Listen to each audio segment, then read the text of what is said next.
Well, there she is.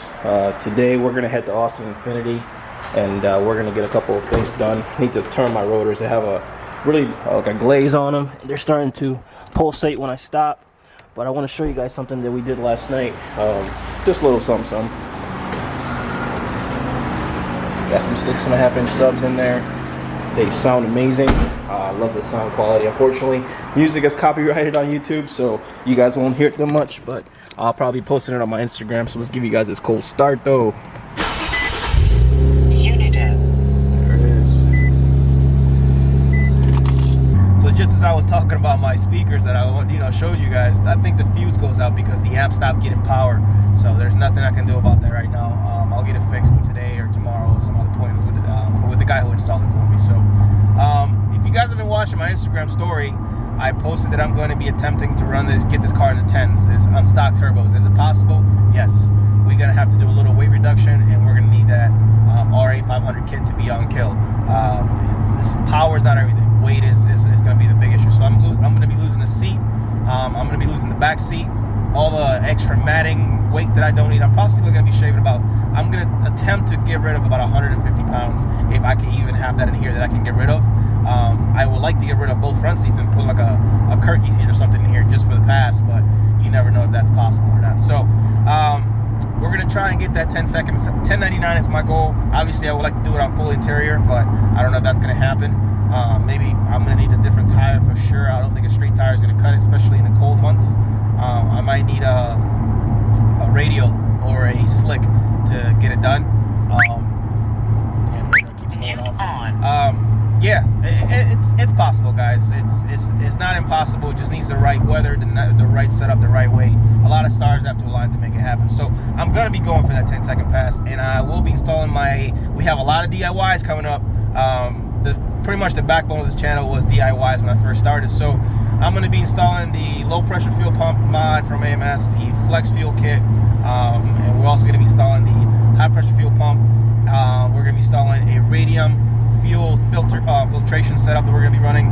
We're also going to be doing Ed W1 contacted me about a sponsorship for the catch can setup, so I'm going to be installing that on my car as well, and possibly full downpipes. I haven't really decided yet. I kind of want to set up the catted downpipes, but I don't know. I still want to do it on lowers before I do anything else. Like my thing is, I will go full downpipes whenever I switch out my turbos.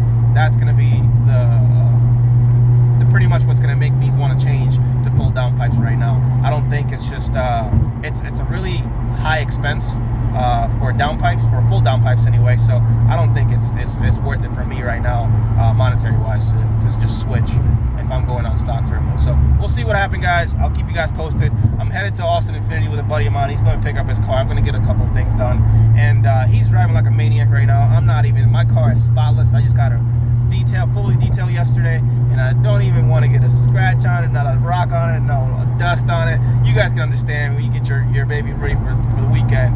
And yeah, man, let's get to it. I won't bore you guys anymore with no chit chat. I'll see you guys when I get there.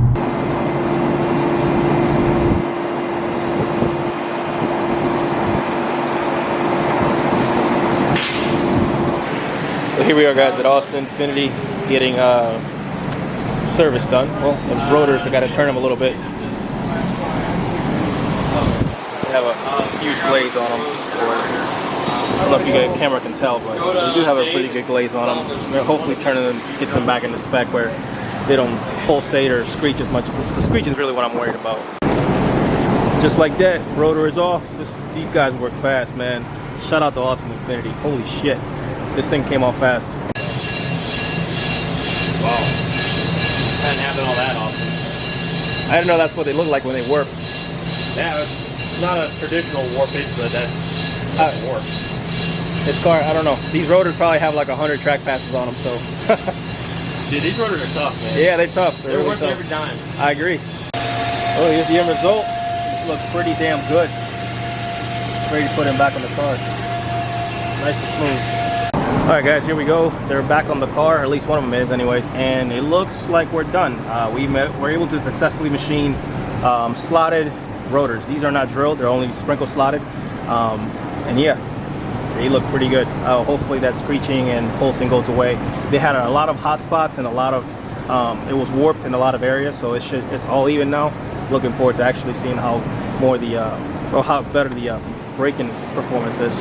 We're almost done, guys, and let's just take a second to look at these T37s, because you really just have to sit there and just look at it. I mean, just look at them. They're timeless wheels. I'm so blessed to be able to have a set of these. All right, so right now, you guys know I'm on pump gas, tuned 93 octane. I'm pretty much, I've tapped out the fuel system in the car, like the stock pump, the stock lower pump.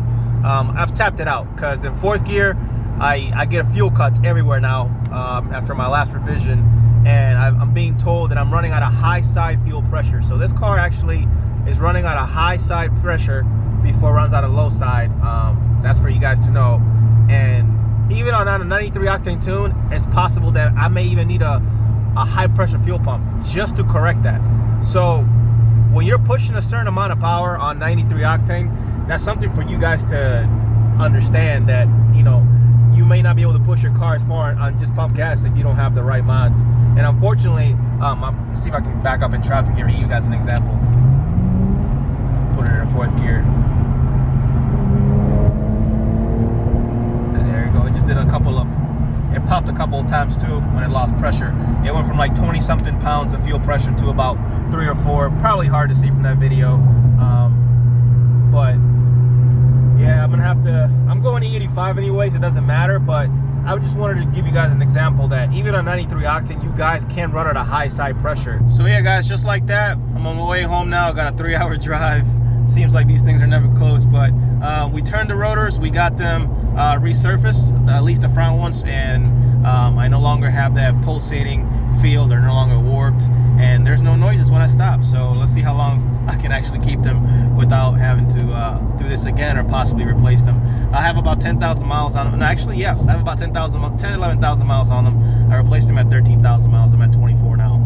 And so far, those rotors have gone through a lot of abuse, a lot of track abuse, a lot of daily abuse. I'm in traffic a lot, and also have a couple of bad habits of riding the brakes sometimes. So these rotors are probably some of the best options you can buy. They're lightweight, they're functional, they can cool down faster. To me, I get my use out of them. Honestly, I've had them for quite a long time now, and they actually perform really well, so I can't complain. So that's the end of the video. Shout out to Austin INFINITI for definitely always looking out in the service department. You guys are always, you know, making sure we're comfortable when we get there and making sure that our service is done right, and that's important. So thank you guys so much. You definitely earned my business. I look forward to bringing you my car down more times in the future. There's a couple of things I definitely need done as far as servicing the car. I think at 30,000 miles, I got some more maintenance to do on the car. So other than that, guys, thank you so much for watching. Stay tuned. We got a lot of DIYs coming up, and I think you guys will enjoy it. The root to this channel was on DIY, so we're going to get some more DIYs going for you guys to help you hopefully install these yourself and not have to worry about paying somebody to do it for you. So thank you again for tuning in, and see you guys next time.